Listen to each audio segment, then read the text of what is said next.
আমরা খুব কম সময়ে কালকের জুলজি পরীক্ষার জন্য চ্যাপ্টার 9 আর 10 দুইটা দেখা শুরু করি। এই চ্যাপ্টারের ক্ষেত্রে চ্যাপ্টার 9 থেকে সবার প্রথমে তোমার ওজেনেসিস, স্পারমাটোজেনেসিস এই টাইপের কোশ্চেনগুলো আসে। তো আমরা কিসে ফোকাস করব? ওই তো ছবিতে, চিত্রতে ফোকাস করব এবং চিত্রতে কি বোঝাচ্ছে ওইটা একটু বোঝার চেষ্টা করব। তো বেসিক হিসাব থেকে না শুরু করে আমাদের সরাসরি যে প্রশ্নগুলো আসে, কিউ প্রক্রিয়ার বর্ণনা দাও। তো কিউ প্রক্রিয়া হচ্ছে ওজেনেসিস, আর এই পি প্রক্রিয়া হচ্ছে স্পারমাটোজেনেসিস। স্পারমাটোজেনেসিস মানে শুক্রাণু তৈরির প্রক্রিয়া, ওজেনেসিস ডিম্বাণু তৈরির প্রক্রিয়া। তো চলে আসো, দেখো ওজেনেসিস এবং স্পারমাটোজেনেসিস প্রক্রিয়ার মধ্যে আর কি কি টাইপের কোশ্চেন আসে আর একটু দেখি। উদ্দীপকে উদ্দীপকে উল্লিখিত কবির দম্পতির জন্ম প্রক্রিয়াটা বর্ণনা করো। কিসের জন্ম প্রক্রিয়া রে ভাই এটা? দম্পতির প্রাকৃতিক গর্ভধারণ প্রক্রিয়ায় সন্তান জন্ম দেন, কিন্তু আব্দুর রহমান দম্পতির চিকিৎসা পদ্ধতির মাধ্যমে সন্তান জন্ম দেন। আচ্ছা, এটা হবে কিছু একটা।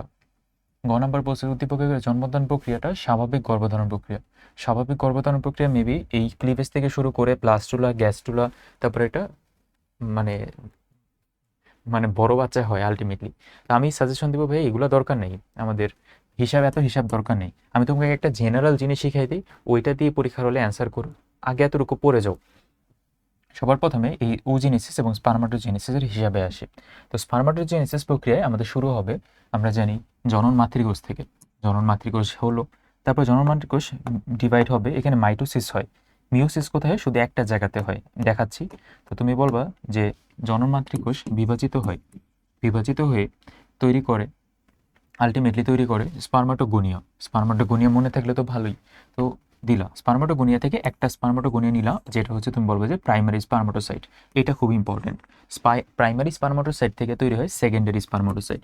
এটাও খুব ইম্পর্টেন্ট। প্রাইমারি থেকে যখন সেকেন্ডারিতে হয় তখনই হচ্ছে মিউসিস 1 হয়। তার মানে এখানে 2n দশা থেকে n দশা হয়। তাহলে তুমি কি কি বলবা? জনন মাতৃকোষ, স্পারমাটোসাইট, প্রাইমারি স্পারমাটোসাইট, সেকেন্ডারি স্পারমাটোসাইট।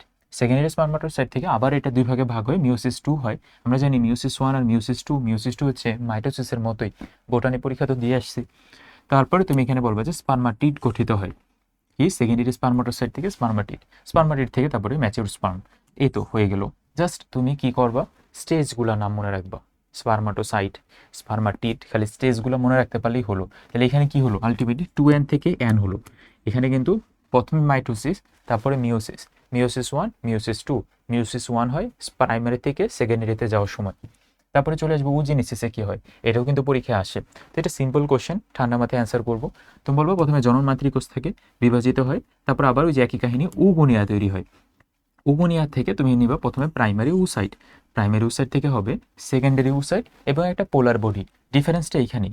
ওইখানে তৈরি হইতো সেকেন্ডারি স্পারমাটোসাইট, এখানে হবে একটা পোলার বডি। তো এই পোলার বডির অ্যাকচুয়ালি কোনো কাজ নাই। তো তুমি বলবো সেকেন্ডারি উসাইট হয়। সেকেন্ডারি উসাইট, তাহলে প্রাইমারি থেকে সেকেন্ডারিতে যখন হবে এখানে n থেকে 2n হবে। তার পরবর্তীতে এটা আবার ভাগ হবে। এইটা ভাগে আগে ছিল স্পার্মাটিড, স্পার্ম তৈরি হতো, বাট এখানে হয় উটিড এবং আরও একটা পোলার বডি। আর ওইদিকে প্রথম পোলার বডি আবার দুই ভাগে ভাগ হয়ে আরও দুইটা পোলার বডি তৈরি করে। আলটিমেটলি তৈরি করলো একটা উটিড এবং 3টা পোলার বডি। এটা হচ্ছে ওজিনেসিস। তাহলে খালি আমি স্টেজগুলো মনে রাখতে পারলে এখান থেকে হবে। এর থেকে ভাইয়া সোজা করে কি বলবো আরো। তারপরে চলে আসো সামনে, কিভাবে তাহলে একটা ক্লিভেজ সম্পন্ন হয় এবং ভ্রূণীয় কোস্তরগুলো গঠিত হয়। শুরু থেকে বলা শুরু করি আমরা।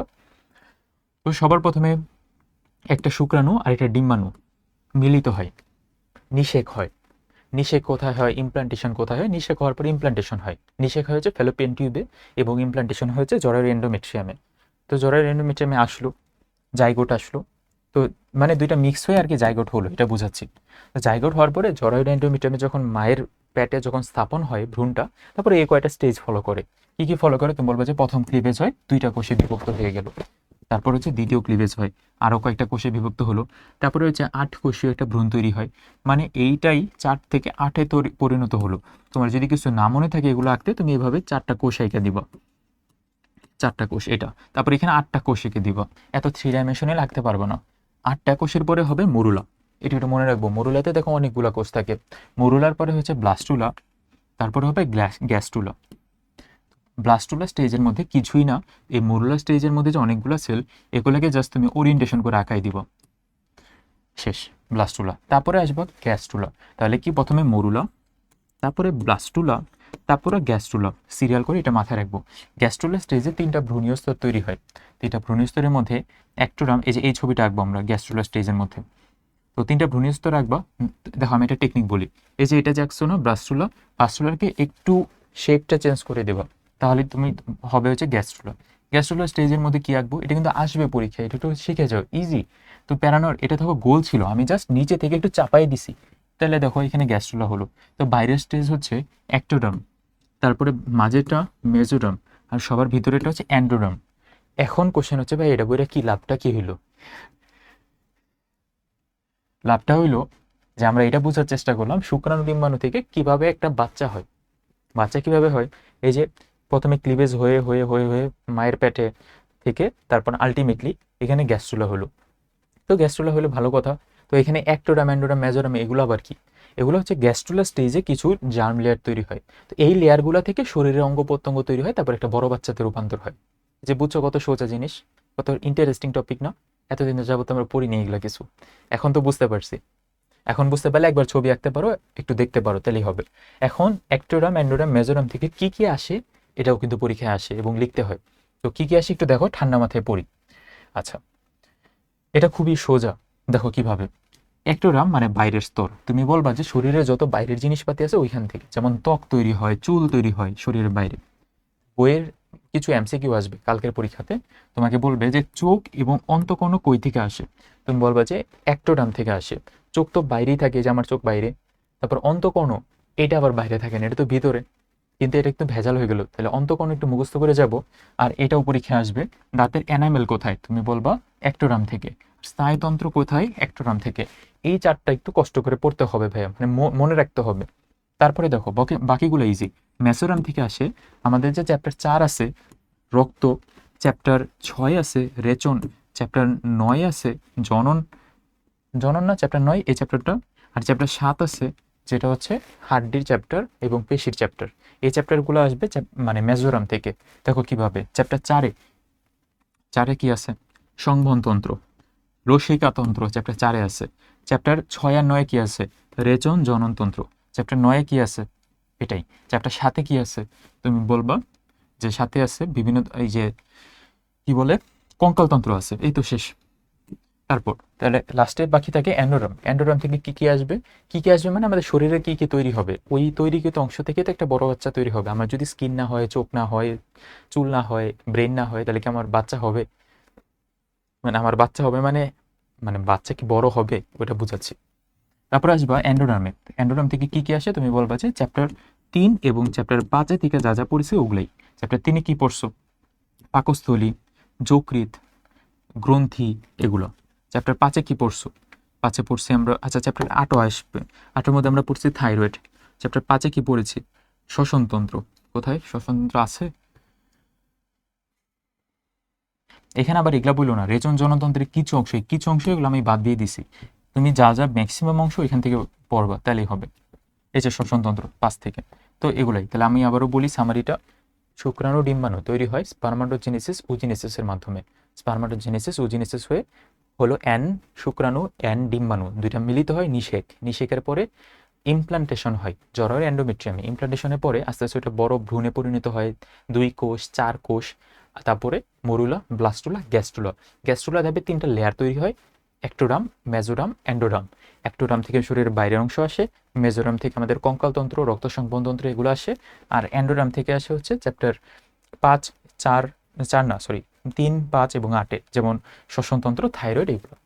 এই তো এতটুকু পড়লে দেখছো কত ইজি, 5 মিনিটও কিন্তু সময় লাগলো না। পরে কথায় আসি, পরে এই চ্যাপ্টার থেকে আর কি আসবে, আর আসবে হচ্ছে এই ছবিটা আসে আর কি, রজচক্রের ছবি। তো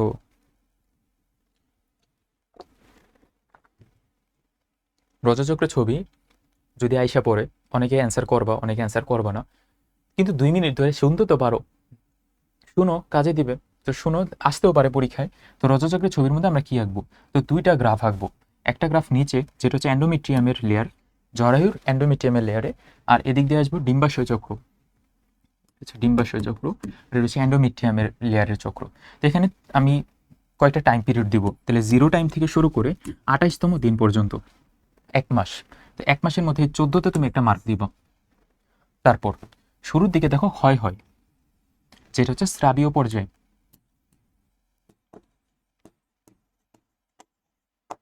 তারপর বর্ধনশীল পর্যায়ে, তারপর আবার ক্ষরণশীল পর্যায়ে, এভাবে চলতে থাকে। 3টা পর্যায়ে আছে, 3টা পর্যায়ের নাম মনে রাখবো। তাহলে এখানে দেখো গ্রাফটা কিরকম, প্রথমে একটু নিচের দিকে নামবে 4তম দিন পর্যন্ত। স্রাবীয় পর্যায়ে তাহলে 0 থেকে 4 অথবা 0 থেকে 5 পর্যন্ত দিন দিবা। তারপর বর্ধনশীল পর্যায়ে, তারপরে আবার ক্ষরণশীল পর্যায়ে। আচ্ছা, এখানে 14তম দিন কেন মার্ক করলেন? কারণ এই যে ডিম্বাশয়ের মধ্যে একটা কাহিনী হয়, আস্তে আস্তে এই ফলিকলটা আস্তে আস্তে বড় হতে থাকে এবং এখানে এটা পরিণত গ্রাফিয়ান ফলিকল গঠন হয়, যেটা 14তম দিনে লুটিনাইজিং হরমোনের প্রভাবে এখান থেকে ডিম্বপাত হয়, এবং ডিম্বপাত হয়ে যাওয়ার পরে ওইটাই হচ্ছে আলটিমেটলি মেন কাজে লাগে। আর এই অংশটুকু কর্পাস লুটিয়ামে পরিণত হয়। বেসিক হিসাবটা এরকমই। তো তোমার বেসিক হিসাবটা যদি একটু পড়তে পারো এবং একবার ছবিটা আঁকতে পারো তাহলেই হবে। এখান থেকে একটা এমসিকিউ আসে যে 7 থেকে 14তম দিনে কোন হরমোনের প্রভাব বেশি থাকে? তো বলা হয় ইস্ট্রোজেন। আর গর্ভপাত না, ডিম্বপাত হয়ে যাওয়ার পরবর্তীতে প্রোজেস্টেরন হরমোনের প্রভাব থাকে। কিন্তু এই যে 14তম দিনে লুটিনাইজিং হরমোনের প্রভাব সব থেকে বেশি। এই 3-4টা এমসিকিউ আমি বলে দিলাম, একটু কাজে লাগবে। পরে কোশ্চেনে আসি তাহলে।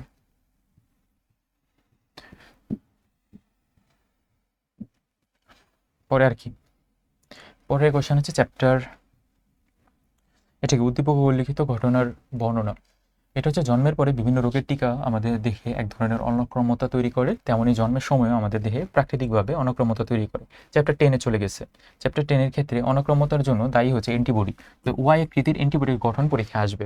তো অ্যান্টিবডি গঠনটা আমরা শিখবো। তো কি কি থাকে? থাকে একটা ভারী শৃঙ্খল এবং হালকা শৃঙ্খল, একটা না দুইটা দুইটা করে থাকে। তারপর ডাইসালফাইড বন্ড, তারপর বলবা যে স্থায়ী এবং পরিবর্তনশীল অঞ্চল, এবং লাস্টে বলবা কবজা অঞ্চল। কি করলাম? খালি 4টা পয়েন্ট মনে রাখবো, কি কি আছে খালি এটা মনে রাখবো, তারপরে ছবিটা পড়বা।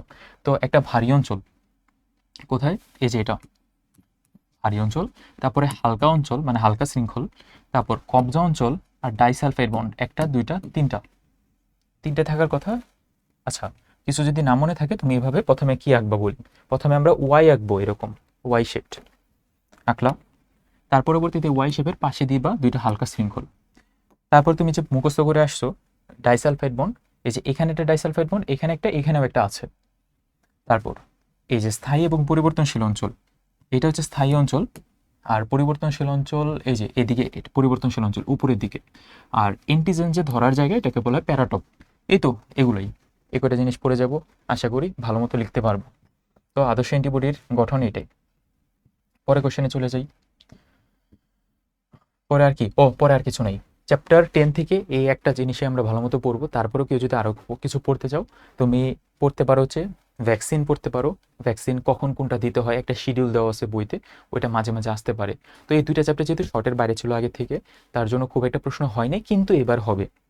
তো যে কয়টা টপিক বললাম একটু ঠান্ডা মাথায় পড়ে যাই, ভালো একটা প্রিপারেশন হবে। ধন্যবাদ সবাইকে।